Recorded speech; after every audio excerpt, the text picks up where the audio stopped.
Hey everyone, welcome to the stream. I'm going to go over some of my tournament games from last weekend. Glad you guys could join me. So the first game, I'm just going to go over two games. And the first game I lost, and it was very instructive, to say the least. So I'm white, and my opponent is a 1600 player who's severely underrated. He really should be 1800 strength at minimum. So it was a Caro. I started out with e4, c6, and I decided to play this variation, knight c3 and then knight f3, the two knights. And the reason why I decided to do that, I normally play the exchange variation. The exchange variation is where white takes. I've also played the advanced, but I would normally play the exchange and it would go something like this. This is what I have a lot of experience with, but it's a very drawish line. White doesn't get a lot out of it, but I mean the Caro can is hard to crack to begin with. So I guess I was just looking for something that would lead to a more open game. Now, unfortunately, I didn't really know the theory that well, and I think that punished me in this game. So my opponent plays bishop to g4. That's a useful strategy. He wants to trade this knight, and he wants to play e6, and he wants to get his bishop out before he plays e6. Otherwise, his bishop would be blocked by its own pawn.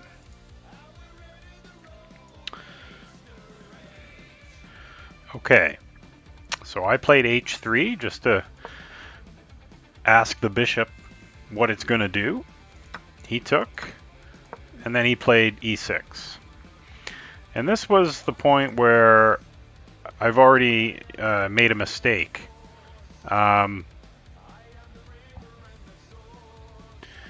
HL Karu, don't worry, I'll make a not Karpov and a not Kasparov accounts. That's awesome. That's really awesome. So at this point, I should play d4. d4, take the center, but during the game, for some reason, I only considered pawn takes, knight takes, and I didn't want to enter this variation because I'm sacrificing a pawn, and admittedly, it's not a variation. This two knights variation I'm not very familiar with, so I thought that would be risky. So that was the reason why I dismissed playing d4, but in this position I'm not forced to take back with the knight. I can take back with the queen. And this is actually what Stockfish recommends, because after knight f6, queen h4, we could get something like this. And the queen is covering the pawn. White is all set to castle queenside. This would have been perfectly fine, and this is what I should have gone into. But I did not. So I made my first inaccuracy of the game. I took the pawn. Now, I don't think this is a losing move, mind you. It's just slightly inaccurate in terms of white is not really going to get much of an advantage by playing that move. So I played bishop b5, knight c6, and now d4. So I took the pawn with the thinking that I develop my bishop with check. So I develop without loss of time. So and also this would lead to a more open game.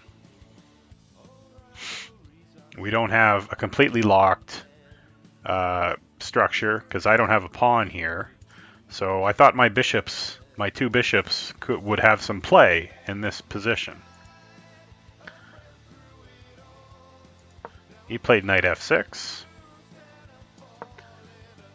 Bishop g5, bishop e7, castles, castles. Okay. Let me just change the music, guys, to something a little more backgroundy. I don't think rock music is... Well, that's not too bad, actually. Let me know, guys, if you want me to change the genre of music. Let me know if it's too loud. I'm kind of digging the tunes here. Okay, so in this position, I have to decide what am I going to do with this bishop, because I no longer have a pin on the knight. And because of that, black is going to play a6. GMHL Karu. Unfortunately, I'm using an open source streaming service, so I really don't know what songs are available. You can suggest a genre, because they have a playlist of genres, so this is the rock genre. But specific songs, no, that's not going to be possible. So, anyway, back to the game. Black is going to play a6 and probably b5 in the immediate future. So I have to decide what I'm going to do with this bishop. And I didn't really like the idea of playing bishop d3.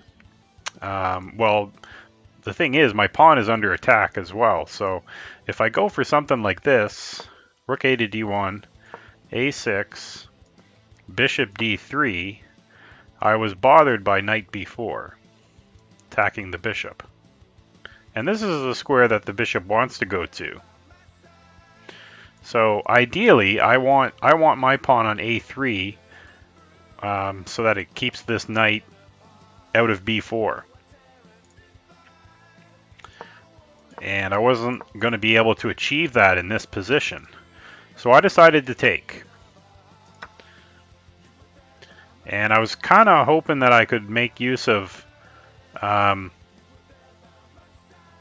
c5 square. Now, during the game, I should have played bishop takes. And when he takes back, then I can go knight a4 with ideas of jumping into c5.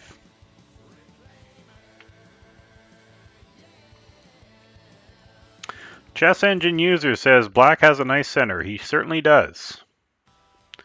Certainly does. So this is what I should have gone for. You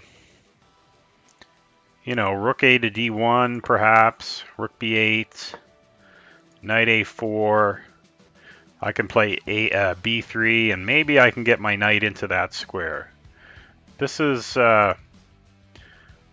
what I had visions of during the game.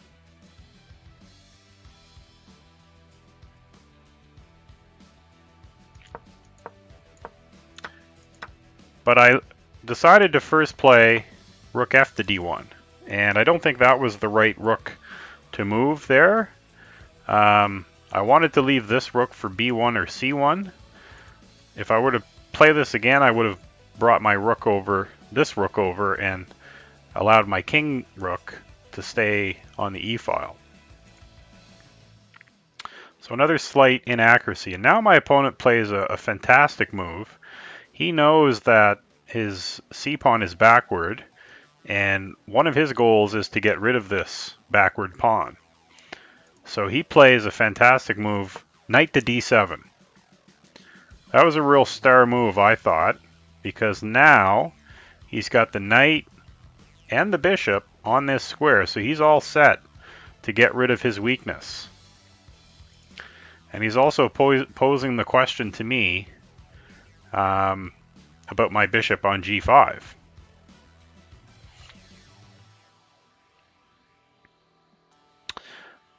I wanted to keep my bishop, so I decided not to trade. I brought it back to f4 because I figured it would be a nuisance taking away the b8 square from his rook. I figured his rook couldn't make use of that square. So he plays c5. I took. He took.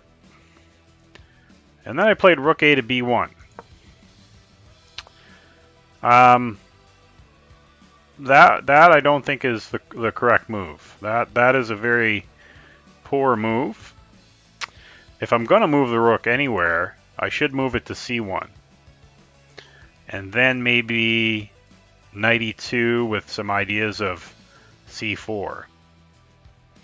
But rook behind the b pawn is very rarely a good move. Because, I mean, the rook wants to be on an open file. So I really, I chose this line because I wanted an open game, but this is the problem when you're not very familiar with a certain line. If you're not as familiar with the plans, you have to figure it out at the board, and you might make some inaccuracies, or you might be hesitant. And that was really a mistake of mine to enter into this variation. I should have chosen positions that I was more familiar with, because I didn't really have a feel of what I should be doing in these positions. And so I played very, very timidly. Okay, so he wants to relocate his knight, and I really didn't know what to do here. I looked at b4, but I thought b4, and then that just invites his rook pressure on c3 or c2. So I didn't really like the idea of b4. And at the board, I'm realizing that my rook a to b1 was a terrible move. Like, what's the rook doing there? It's not doing anything. So I tried to mix it up, and I played knight b5. So I decided, if I can get the knight in here,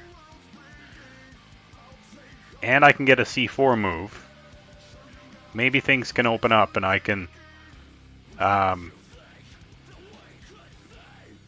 later relocate this rook onto this open file. That was my thinking during the game. The other thing is, I played knight b5 because maybe there's times when I want to put my knight onto d4. So my opponent brought his queen out, and I replied with c4. Now I've got a pin on that pawn. So if he takes, I take.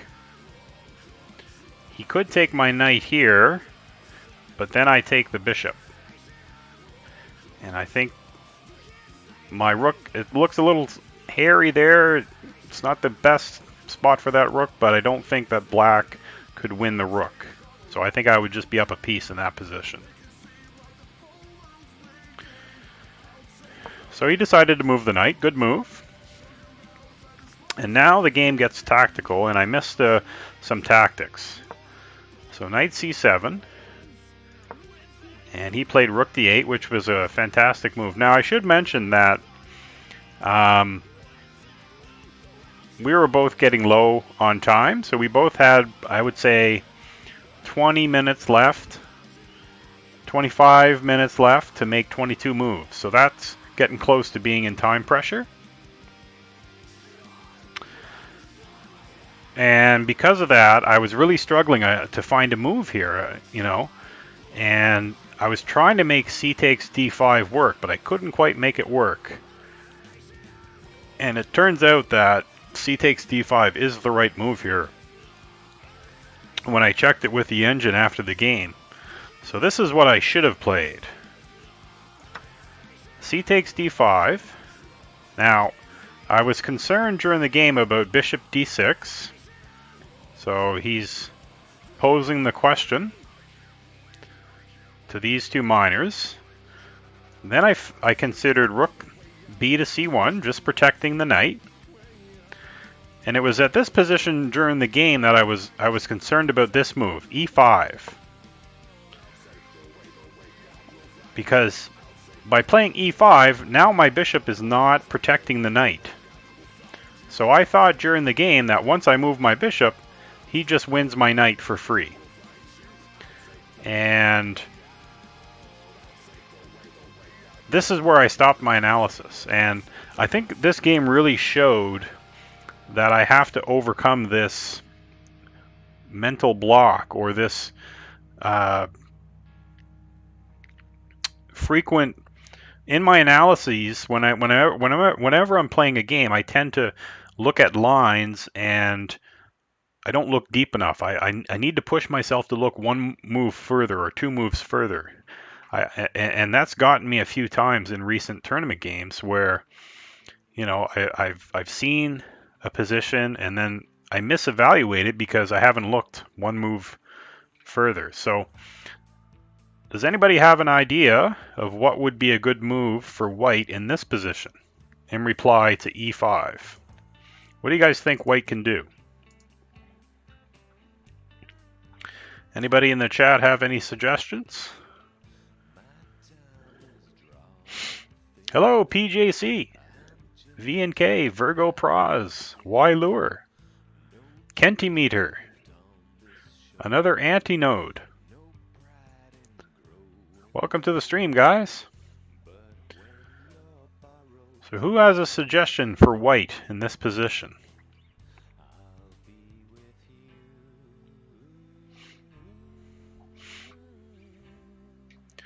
Kentimeter says tower to c6. Excellent move. That is the move that I missed during the game.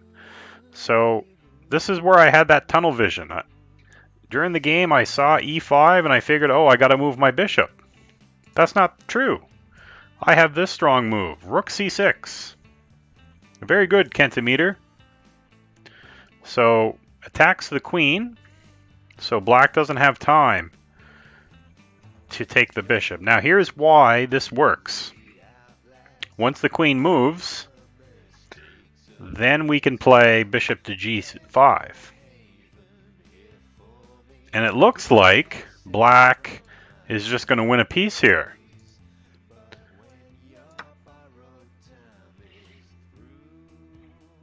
Looks like black's okay. But by moving this rook onto c6, it's now lined up with the knight. And we can sack that.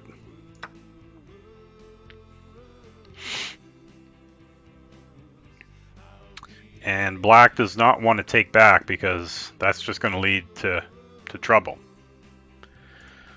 So it was this position here. This would have been the way forward for me. And unfortunately, I didn't consider rook c6. That was my mistake during the game. So I decided I played a terrible move. I wanted to simplify the position because, you know, I was getting low on time. So I played queen b3. But this actually turns out to be a terrible move because black can take the pawn. I just wanted to get the queens off the board, try to simplify the positions, and I thought I could win the c4 pawn back. So I exchanged rooks, and then I played rook c1. And I thought that I was winning the pawn back, but I underestimated the power of black's next move. Black played a fantastic move, knight d5. That is a strong knight. If I take it, he takes it back, and we have protected pawns. So I don't want to take his knight, but he's attacking my bishop. So during the game, I thought if I play bishop g3, I saw this. Rook's coming down.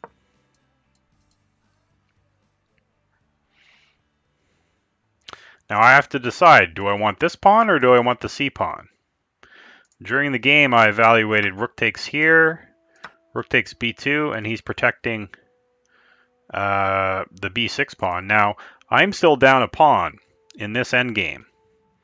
So a4, just to protect this. And this is what I saw during the game, and I thought, well, I'm still down a pawn. This is probably still lost for white. So I didn't like the looks of this endgame for white. So if we go back, I decided, okay, I'm going to take rook takes c4. I thought that this would be fine. I thought, okay, I win the pawn back. If he takes the knight, I just take with the bishop and I'm grabbing b6. If he takes my bishop, I take the knight, and he could play bishop d6, forking my knight and my rook. But I just figured, okay, I'll go back to c4 because from c4 I'm protecting the knight. So that's what I saw during the game. Now you're gonna notice what was it that I missed? So after knight takes f4, rook takes f4, I thought bishop to d6 was forced. But what was it that I missed during the game? So if we go knight takes, rook takes, what's an even stronger move for black in this position, guys? Stronger than bishop d6.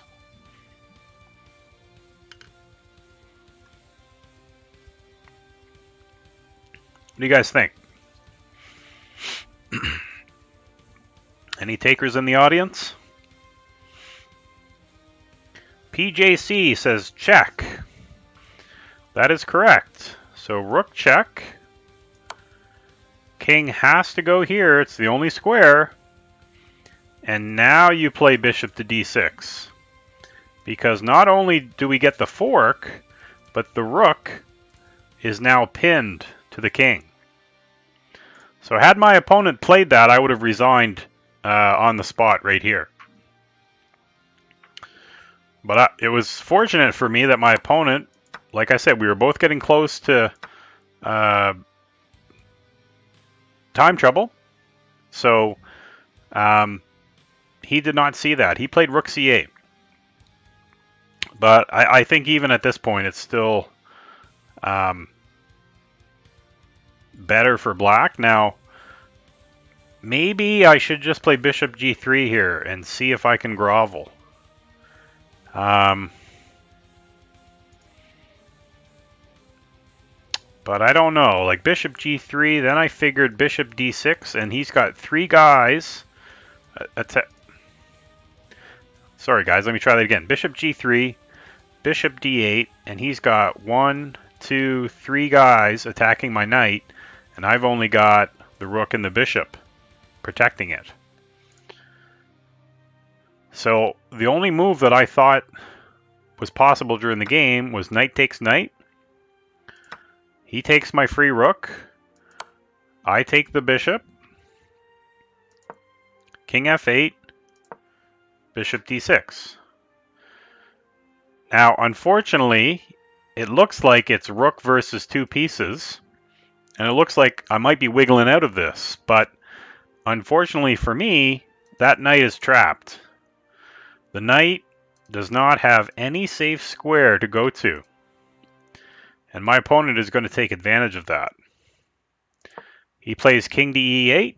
So he's just going to move the king up, attack the two minor pieces. And I realized there's nothing that I can do. I'm going to lose that knight. It was at this point that I realized, oh, I'm not getting out of this. I'm going to lose this game. The problem is, if I play a move like bishop here,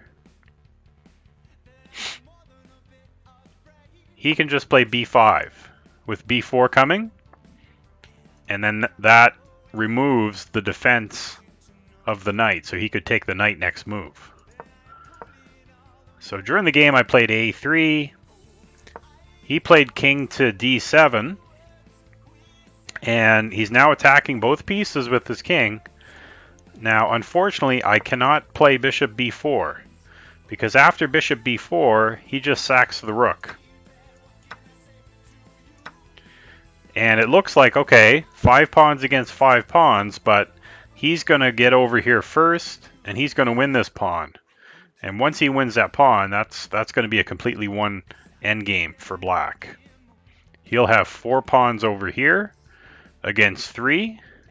So he'll be able to create a pass pawn on this side of the board, while his king on this side is keeping my king busy, because my king will be forced to come over here so that he doesn't win this pawn.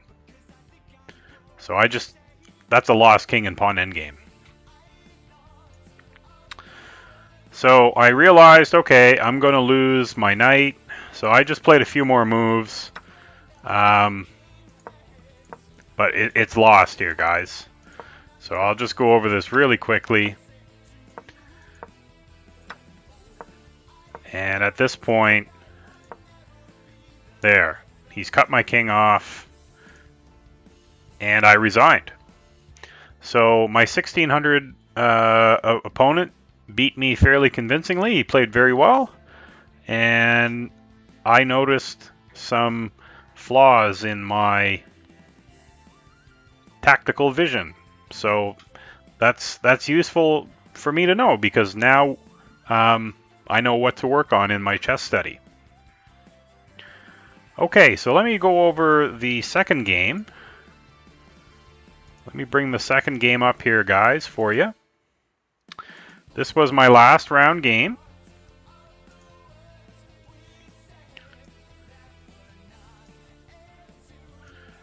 And let me see here.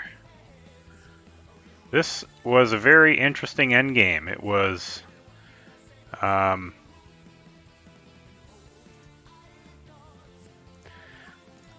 two bishops against two bishops in the endgame. So I think you guys will really like this. You'll really like this this endgame. Okay, analysis board. How do we get off of that? So let me just load this here, guys.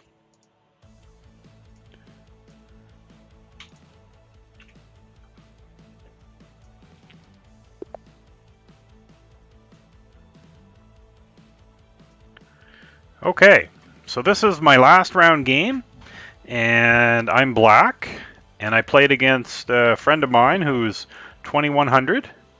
My rating is 2230 and change, so we're pretty evenly matched. And I believe I finished tied for second or tied for third after winning this game. But this was a very fascinating battle. So let's see how it went. So my opponent started off with knight f3 and fianchettos and played c4. So this is just an English opening now, which was curious because I never thought that my opponent would play the English. He used to be just a d4 player. So this was interesting that he played this. Okay, so he decides to fianchetto his other bishop. That's one way to do it. The other way is to just play d4 and either bring the bishop to f4 or g5.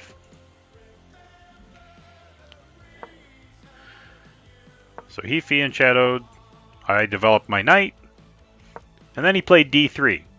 So this threw me off a little bit when he played d3. Because I was expecting d4. I've had a lot of games where people play d4, but he's almost trying to play it like a King's Indian attack, where he's going to play knight here and e4. So I decided to castle.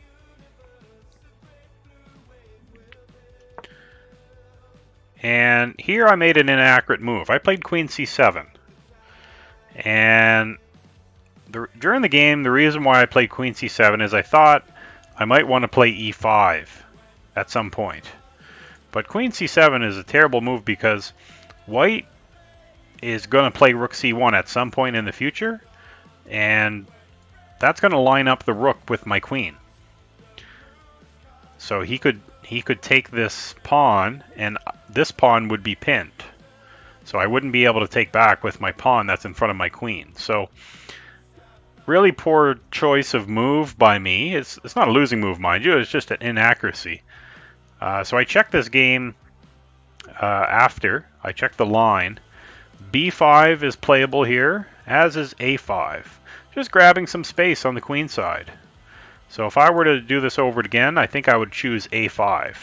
Grabbing some space on the queen side, and probably go b6, bishop b7, fianchettoed the bishop. That's likely what I would have played again. Okay, so he castles, d6, rook c1, bishop b7. So here we go. He's got his rook lined up with the queen, and it's a good idea to line your rooks up with either your opponent's queen or your opponent's king, because even though there's some pawns blocking the rook from the queen, the pawn could trade itself and open up the lines. So in the future, it's possible that white could attack my queen. So that's why it's a general rule of thumb that you want to put your rook in opposition to your opponent's queen. And I mean, it's also a good idea to do that because oftentimes the queen is trying to line up on an open file, and rooks like open files. So this pawn is going to exchange itself at some point in the future, and then we would have an open file. Okay, so therefore, after that rant, this is why my opponent took. He took the pawn because now he's got an open file for the rook. Now, I decided I didn't like the looks of this move because after knight d4, I saw the knight getting access to f5. And I didn't like that during the game, but in hindsight, I probably should have played that. I probably should have gone for something like this. And if he hops the knight in, then I can just play bishop to f8. And maybe this isn't so bad, because then I can kick his knight next move, bring the bishop onto g7, and that could oppose his bishop. So maybe this is okay, I'm not sure. Anyway, during the game, I didn't like the looks of that, so I took with the knight. And he played knight d4 anyway. So the knight may have ideas of going here in the future, or may have ideas of going there in the future, depending on whether these pawns move or if they're pinned. So I didn't see any immediate threat, so I just decided to just develop my rook, and I want to play c5 at some point in the future. So he played a3. That was a good move, taking away this square from my knight. And I tucked the queen back on the back rank because now I didn't want my queen lined up with his rook. So he played e4, hitting my knight and putting a pawn in the center. So that's a good move by him. I brought the knight back, and then he grabbed more space. So these last two moves by white, he's moved two pawns into the center, and look at these squares that he has influence over.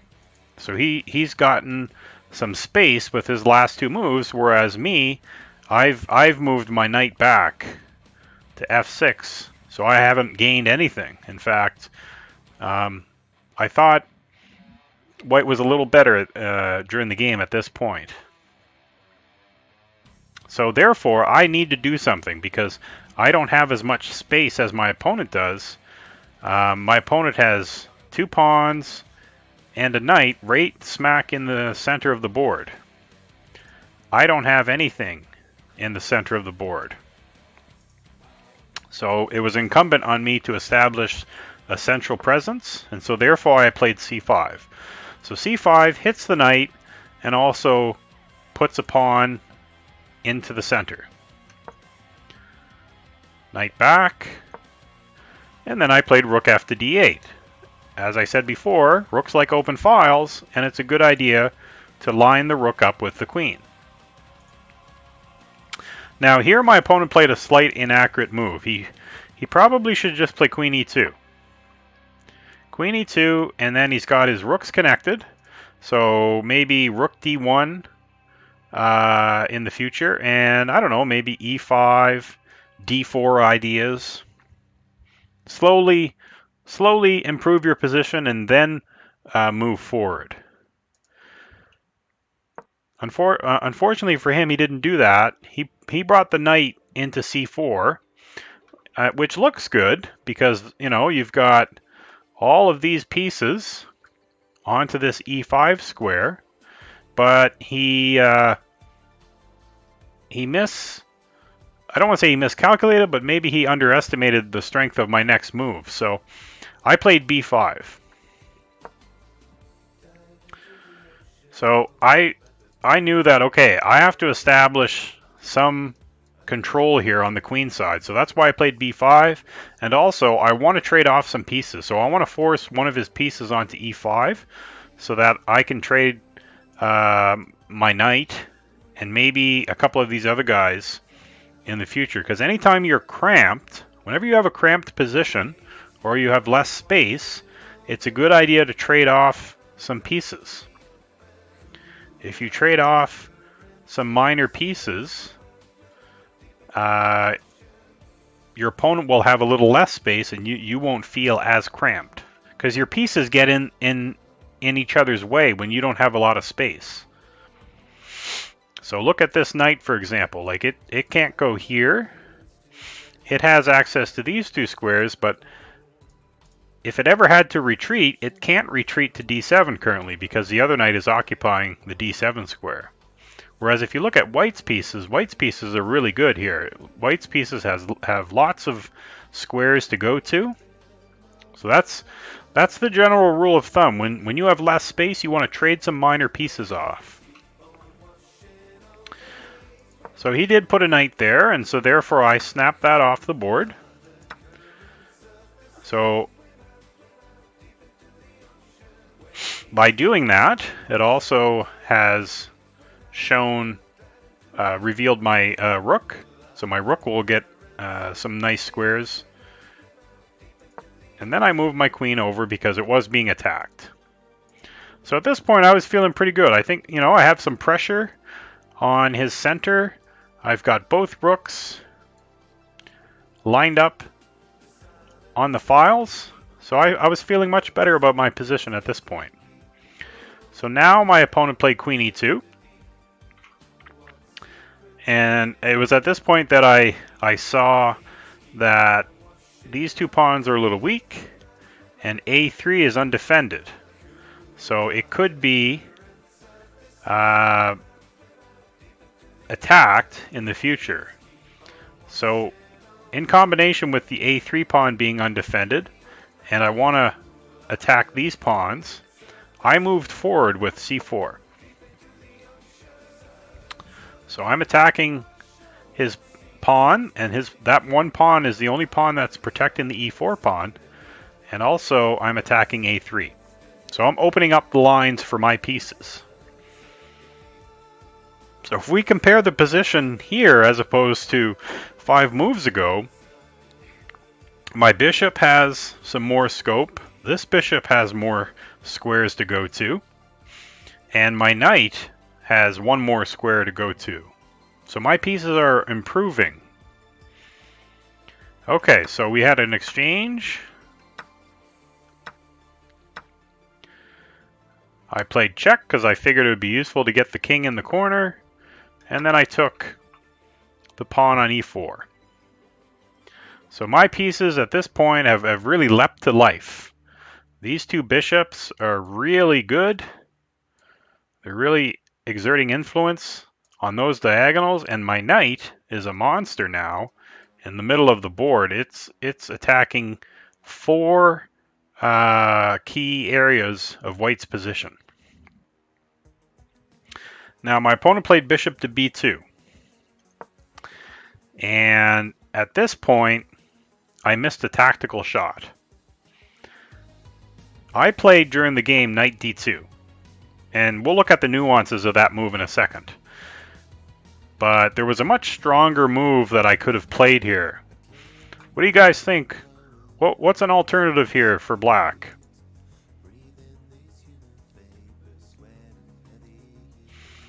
What would have been better than knight d2 here, guys? Rook d2, says Kentimeter. Rook d2, wow. Rook d2, does that work? Kentimeter, never mind. Yeah, I don't think that works. Rook d2, then knight takes. I don't see a follow-up.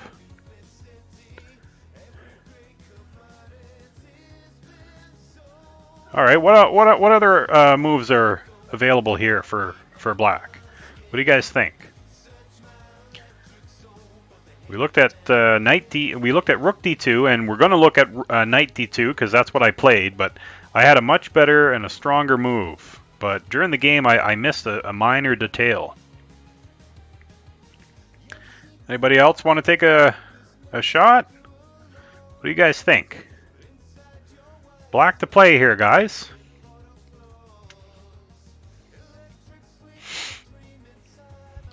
I'll give you a hint. You want to think about the weakness. White has some weakness along the back rank.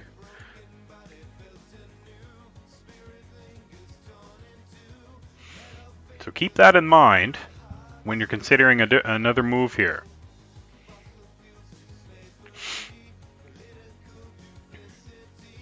What are some alternatives?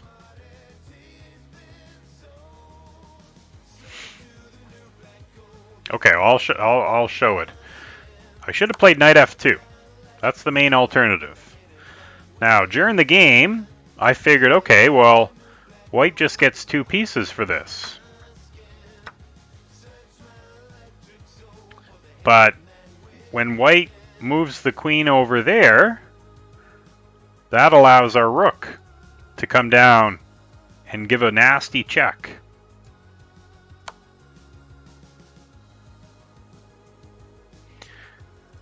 If white plays bishop to f1, then we grab the knight.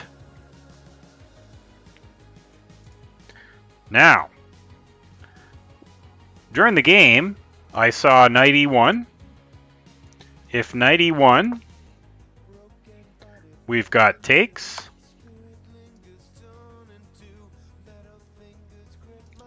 Takes. And we're going to win this is checkmate. Because the queen is pinned to the king. So that's checkmate. So knight e1 wouldn't have worked, but during the game, I thought knight g1 would work. And I missed a minor detail here. The bishop here is vulnerable. So the idea is to trade everything and then play rook d2. And this is a completely one endgame for black. So I missed that during the game. And I wish that I would have seen it because it would have saved us a couple of hours of play. We actually played for 90-some moves. Okay, so I missed that, but I saw that I could win a pawn. I saw that I could win this d-pawn.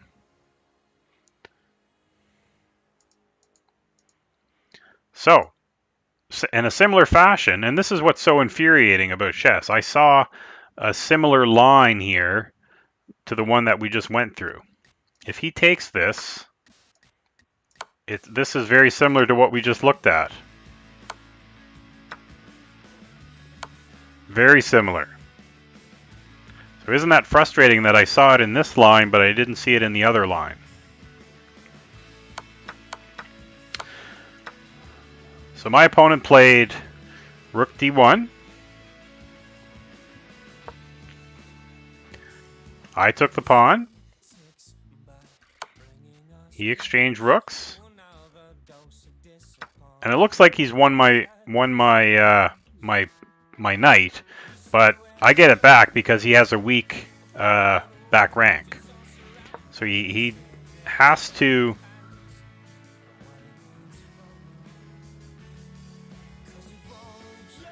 Oh my goodness, did I miss bishop takes f3 here?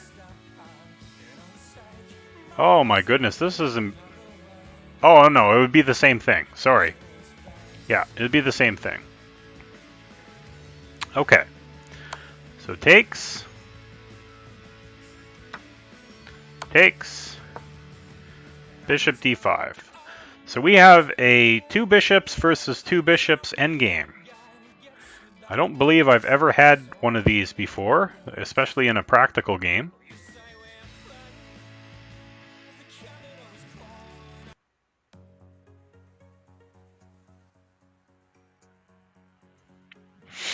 So let's see how this plays out. I saw that I was keeping his king boxed in here. So I brought my king to the center.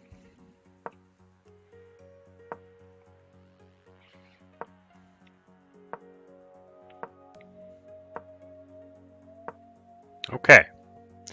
And at this point, I saw that he might be trying to weave his king in this way. So this is why I decided to play bishop to f3. Because that way it cuts his king from going there. So I was really thinking that this was you know, pretty trivial endgame, and that, you know, I'd be done in an hour, but I really struggled through this. So a4, king d6, bishop here. So I'm up a pawn, and I realize I've got 4 pawns here. He's got 3. So it's advantageous for me to get a pass pawn going. So I've got 2 nice things about this position going. Right now, his king is boxed in. He can't get his king out. And if I can create a pass pawn, he's got to worry about that with his other 2 bishops. So that's why I created the passer. And h5, just solidifying things. If he ever plays king h3, maybe I want to play bishop g4. That was the idea. Now, I looked at this after after the game, and right here I should have boxed his king in permanently. I should have played bishop f2, because how is he just stopping this maneuver here? There's really no way for him to stop. You know, I could play g6, bishop here, and I could give that pawn up. And this is a completely won game. So no idea why I didn't go for that. I must have missed something during the game. I went g6. And here we started to shuffle. Just protecting the pawn.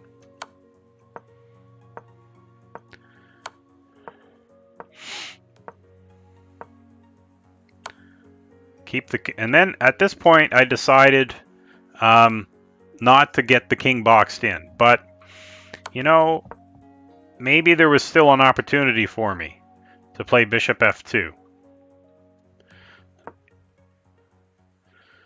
Bishop f2 here. But during the game, I don't know, I saw bishop there. Maybe this would have been okay. Bishop f3.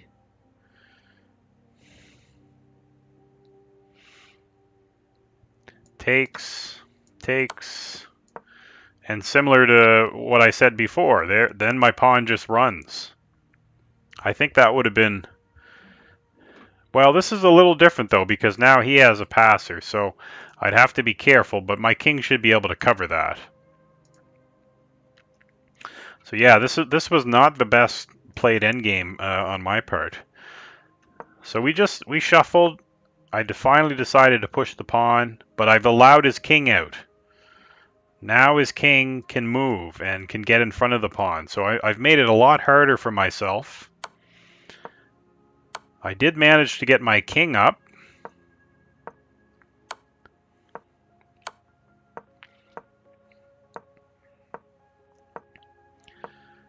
So I did manage to make some progress right here.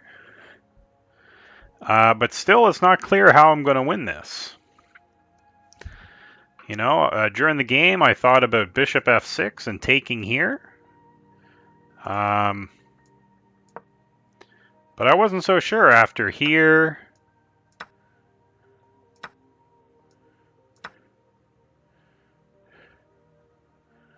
Yeah, maybe that wasn't the order, the move order. Wait a minute now. Yeah, he doesn't have to take back. He doesn't have to take back. Actually, now that I'm looking at this, this does look pretty convincing.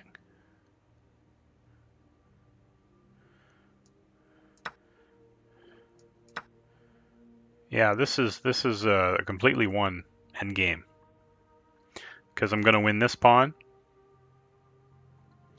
Yeah, so I missed some. I'm curious why. Oh, wait a minute now. If I play bishop f6, this is what I didn't like. Then I lose my passed pawn. Okay, that's right. I thought I was a complete lunatic here. I lose my passed pawn, and then we're trading pieces, or we're trading pawns. He gets this guy. So yeah, this isn't good. This is likely a draw. So I needed to keep connection, this bishop, to the pawn. So that's why I played bishop c5. And he just pushes the pawn. And now I decide that, you know, this I'm not going to be able to go for this idea because I've advanced my pawn a little too much. You know, I should have kept the pawn on e4 in hindsight. So I decided to play g5, and I was hoping my opponent would take back. Then I would play h4. Now, of course, if he takes back, I win the bishop. But I had to be careful because that pawn is getting some chances here. But I thought after takes... Actually, no, I wasn't planning to take. I was going to play h3. I was going to play h3, and I wasn't, and I was going to queen here because if he ever plays king g1, I play e2. That's check, and I get a queen next move. So that was the idea behind g5. But of course, my opponent didn't fall for that. He took with the bishop, and so I took the g3 pawn. Bishop g4. Now he offered a draw, and I had been pressing this endgame, and I knew I've been winning this game for a long time, and it's very hard psychologically to agree to a draw after you've been winning, and if you feel like, oh, you know, we should be done by now. So I wanted to press and play further, and I still felt I had some chances here. So we just shuffled around a little bit. I gave some checks. Check. Okay. Now I was... Whoa! Sorry, guys. Sorry, guys. Okay. So here I was hoping that he would exchange bishops, but of course, you know, he's a strong player, so he's not going to fall for that. That would be bad news for him, because then I'd have two passed pawns. So he correctly kept his bishops on. And we're just shuffling here. Okay, at this point, I had this idea of how do I change things up. So I decided to play bishop d1. The idea being that I want to play king f3 next move. So I figured after I played bishop d1, he would play bishop to e2. So now he's forking these two the pawn and the bishop. So I exchanged and played bishop f2. And I think this, if I were to turn on the engine, I think this is a draw. Let's actually see what Stockfish has to think here.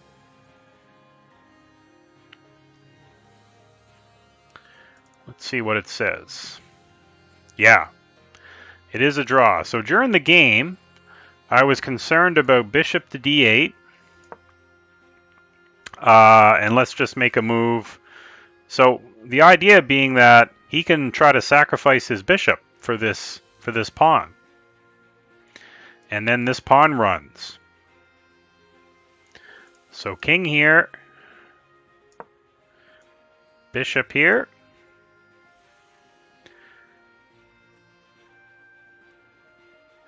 Now, am I in time to stop his pawn? I wonder. King c6, here, here, right. And my king is close enough to the pawn. This is a dead draw. But we had been playing for about 5 hours at this point, so we both made mistakes, and he played bishop h6. And that is a losing move, because now I'm able to go pick off his pawn, and this is actually a one king and pawn endgame. I'll turn Stockfish off here, guys.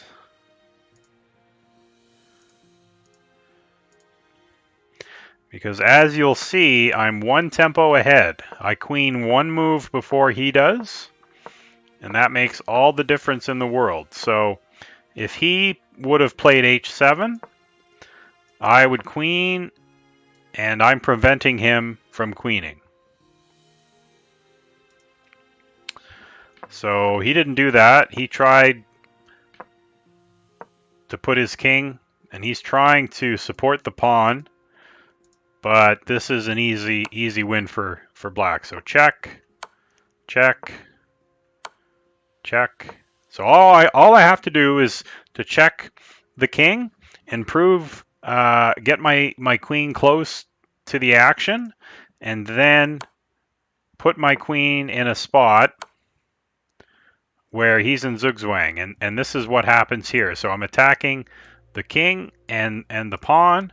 So the only move he has is king h7, and you'll notice the king and the pawn have very limited moves. In fact, the only legal move he has in this position is king h8. So if it was his move and he played king h8, I would take the pawn and then I would win. And so therefore I just moved my king, and the next move he has to play king h8. I take with check, and that's the end. Because king and queen, of course, is a one end game. So my opponent resigned here. So not the two best played games from an academic point of view, but two interesting games nonetheless. Pardon me. Can't talk tonight. So I hope you guys enjoyed the analysis, and there are some areas of improvement that I noticed. So I've been working on my tactical vision. I'm not really pleased with where I'm at tactically. I only returned to tournament play about a month ago, and I've played 3 tournaments now. And I'd say I've had a bad tournament, a great tournament, followed by this tournament, which I'd call a so-so tournament. So I want to get back to a level where I can be a little more consistent, and especially tactically. Like, I don't want to beat myself. And if I'm missing tactics, then I feel like, those are tactics that I should have seen. And the misses that I've seen in these 2 games are definitely things that I should have seen.